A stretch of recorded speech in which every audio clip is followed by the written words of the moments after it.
Halo, apa kabar? Semoga baik-baik aja ya, dan juga tentunya selalu sehat. Baik, hari ini kita akan belajar tentang program linear lagi. Lanjutan yang kemarin, karena kemarin baru memodelkan suatu permasalahan. Hari ini kita akan belajar cara menentukan nilai optimumnya. Jadi kalau kemarin kita hanya memodelkan dari masalah, sekarang kita harus bisa menyelesaikan masalah itu.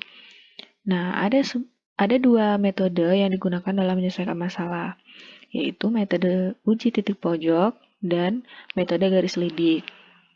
Tapi kali ini kita akan belajar tentang menentukan nilai optimum dengan menggunakan metode uji titik pojok.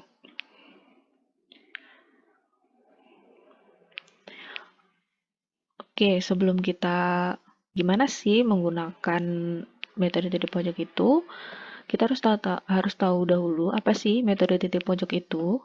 Metode titik pojok atau metode uji titik pojok merupakan metode yang menggunakan titik-titik pembatas dari daerah hasil penyelesaian sebagai titik uji untuk menentukan nilai maksimum atau minimum dari suatu fungsi objektif. Nah, untuk menentukan titik tersebut, yang merupakan nilai maksimum atau minimum, titik pembatas tersebut disubstitusikan ke dalam suatu fungsi objektif yang diminta, kemudian di antara semua titik tersebut, nanti dipilih manakah yang nilainya maksimum atau minimum, sesuai dengan yang diminta dalam soal tersebut. Nah, untuk lebih jelasnya, kita langsung ke contoh ya. Oke, untuk contoh, diketahui fungsinya seperti ini, ya.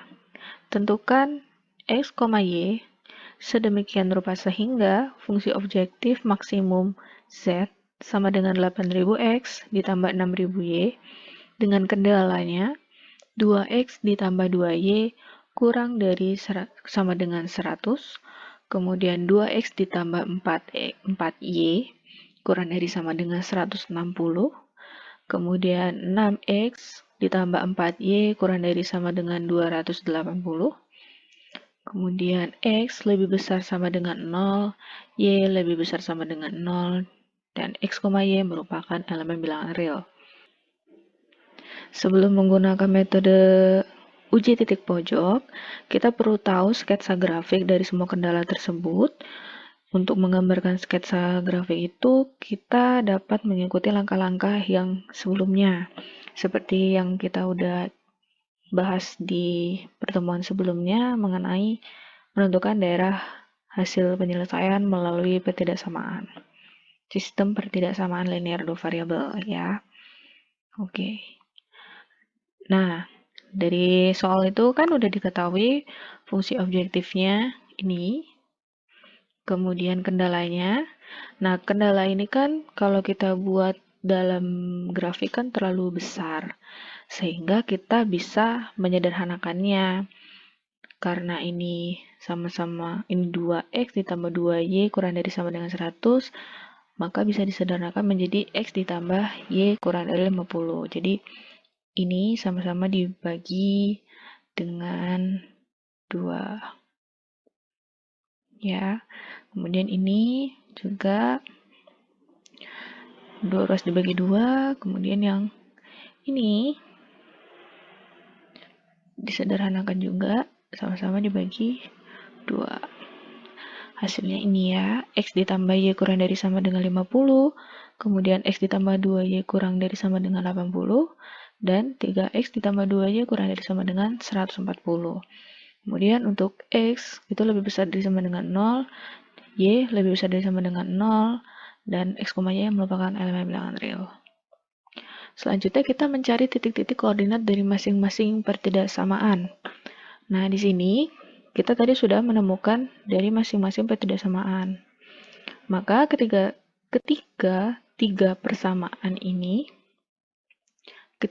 pertidaksamaan itu maksudnya akan kita ubah dulu menjadi sebuah persamaan ya, untuk mempermudah kita mencari titik-titik koordinat yang memotong sumbu x dan sumbu y. Ini menjadi X ditambah Y kurang dari sama dengan 50 menjadi X ditambah Y sama dengan 50. Masukkan tabel ya seperti yang di awal pertemuan. Ketika X sama dengan 0, maka Y-nya adalah 50 ya. Y-nya 50.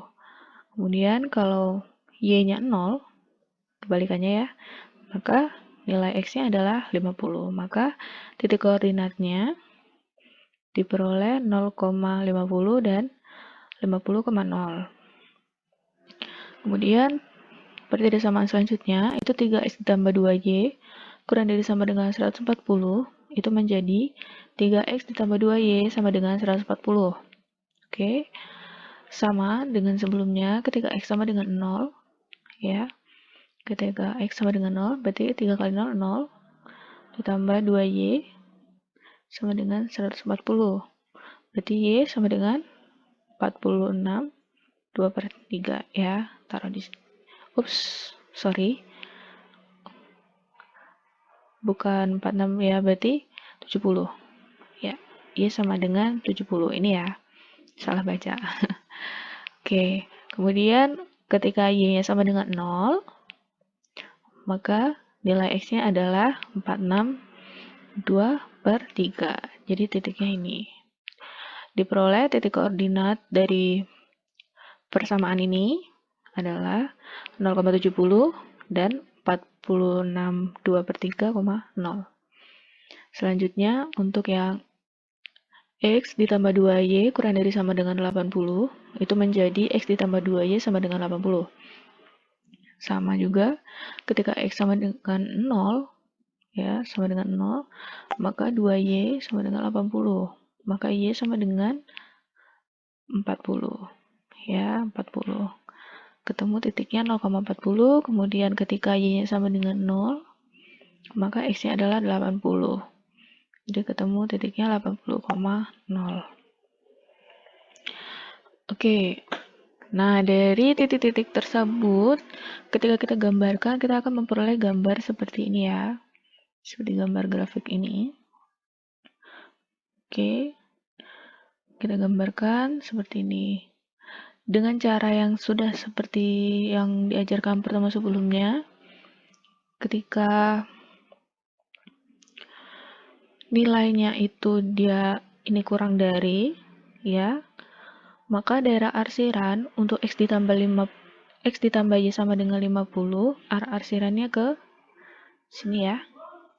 Ya, ini juga sudah ada daerah arsirannya nih. Oke. Kemudian begitu juga dengan yang ini. Kurang dari sama dengan sama yang ini ya. Ini panahnya ini. Oke, arahnya ke sini juga. Ke bagian kiri ya, kiri bawah. Kemudian yang ini juga sama, kurang dari juga. Ini ya. Oke. Nah, cara menentukan daerah arsirannya gimana? Kemarin kita sudah belajar dengan cara mensubstitusikan nilai yang paling mudah adalah titik O ini ya, 0,0. 0,0 ini ke dalam masing-masing persamaan. Nanti akan diperoleh nilainya berapa. Misalnya kalau ini kan jadinya 0. Ya, 0 dari 3 kali 0 ditambah 2 kali 0 sama dengan 140. Nah, dicek kembali nilai 0 itu akan lebih besar atau lebih kecil dari 140. Pastinya kurang dari sama dengan, ya. Kurang dari 140. Maka dibandingkan dengan pertidaksamaan ini, nyata benar nilainya ya. Ya, nilainya benar sehingga ada arsirannya yang di sebelah sini, kiri bawah sini. Oke. Diingat kembali ya untuk mencari daerah himpunan penyelesaian sehingga ini disebut dengan DHP. Oke. Nah, untuk menentukan titik pojok pada daerah himpunan penyelesaian dari kendala-kendala tersebut, kita akan menemukan titik-titik masing-masing titik pojok. Ini ya, titik ini A 0,40, kemudian yang ini itu D 46/2/3,0. Tapi untuk masing-masing nilai titik B dengan titik C kan belum diketahui itu. Maka kita harus mencari titik B dan titik C. Dengan cara apa? Kita identifikasi dulu garis mana saja yang berpotongan dengan garis B dan garis C. Seperti tertulis di sini. Titik A itu kan berpotongan antara garis X plus 2Y sama dengan 80 dengan sumbu Y. Jelas ya? Ini garisnya X plus X ditambah 2Y sama dengan 80 dengan sumbu Y. Kemudian yang B itu perpotongan antara garis X plus Y sama dengan 5 ditambah dengan X ditambah 2Y sama dengan 80. Garis yang mana itu? Garis yang ini ya, yang tadi kita peroleh dengan garis ini. Ya. Ini dengan ini. Oke. Nah, kemudian untuk yang titik C, identifikasinya dia perpotongan antara garis X ditambah 50 dengan X ditambah Y sama dengan 50 dengan 3X ditambah 2Y sama dengan 140. Ya, garis ini dengan yang ini. Oke. Nah, dengan menggunakan substitusi dan eliminasi, nanti kalian akan menemukan titik dari masing-masing garis yang sudah kita identifikasi tadi. Jadi, kita pakai cara eliminasi ya ini langsung, karena ini sudah sama X-nya. Jadi tinggal min Y sama dengan min 30, Y sama dengan 30, X sama dengan 20. Oke, X sama 20 ini dengan cara mensubstitusikan Y sama dengan 30 itu ke salah satu persamaan. Kita masukkan ke yang X ditambah 30 sama dengan 5, X ditambah Y sama dengan 50 ya. X ditambah 30, Y-nya kan 30 ya, sama dengan 50, maka X itu sama dengan 20. Paham ya? Kemudian untuk menentukan titik C itu sama menggunakan substitusi dan eliminasi. Karena ini belum sama ya, kita kalikan 2 dan kalikan 1. Untuk persamaan ini kita kalikan 2, diperoleh 2X ditambah 2Y sama dengan 100. Kemudian yang 3X ditambah 2Y sama dengan 140, itu dikalikan 1, jadi tetap ya. Ketika kita dikurangi, hasilnya tinggal negatif X sama dengan negatif 40. Benar? Nah, maka nilai X sama dengan 40. Sama dengan yang tadi, karena X-nya udah ketemu 40, tinggal substitusikan ke salah satu persamaan. Kita masukkan ke yang ini ya. Kita substitusikan yang ini. Jadi, X-nya tadi 40, maka jadi 40 ditambah Y sama dengan 50. Maka Y sama dengan hasilnya berapa? 10. Oke. Jadi ketemu ya. Jadi masing-masing titik B dan C ketemunya ini. 20,30 dan 40,10. Iya, langsung ketemu. Oke, kita tadi sudah menemukan masing-masing titik pojok, yaitu titik A, B, C, dan D. Nah, karena sudah menemukan titik pojok dari daerah himpunan penyelesaian, maka kita dapat menentukan nilai maksimumnya dengan cara mensubstitusikan masing-masing dari titik pojok tersebut ke dalam fungsi tujuan, ya. Nah, ini sudah disubstitusikan. Jadi, ketika titik A 0,40 disubstitusikan ke ke fungsi Z, maka diperoleh 8.000 dikali dengan X-nya itu 0, hasilnya adalah 0. Kemudian ditambah 6.000 dikalikan dengan Y-nya itu adalah 40, itu hasilnya 240.000. Jadi nilainya Z itu adalah 240.000.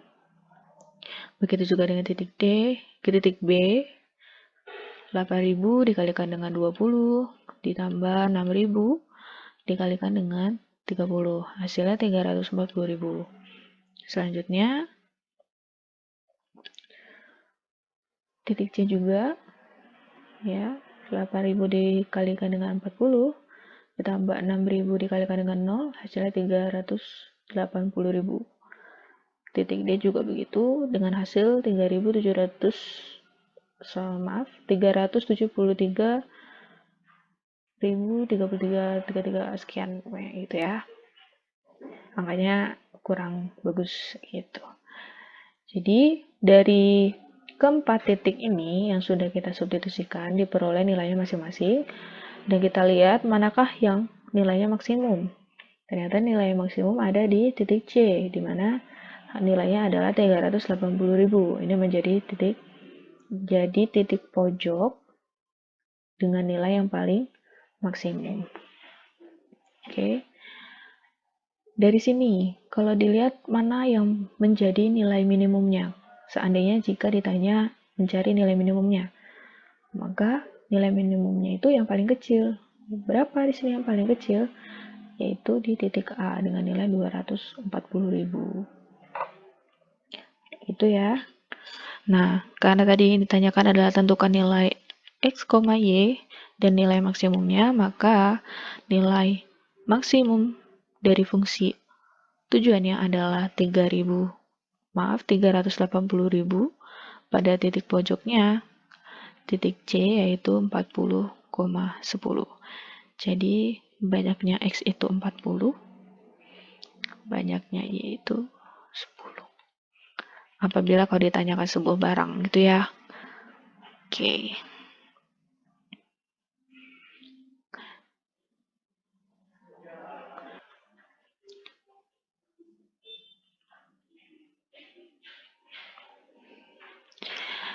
Oke, sekian penjelasan dari saya. Semoga dapat membantu kalian dalam belajar.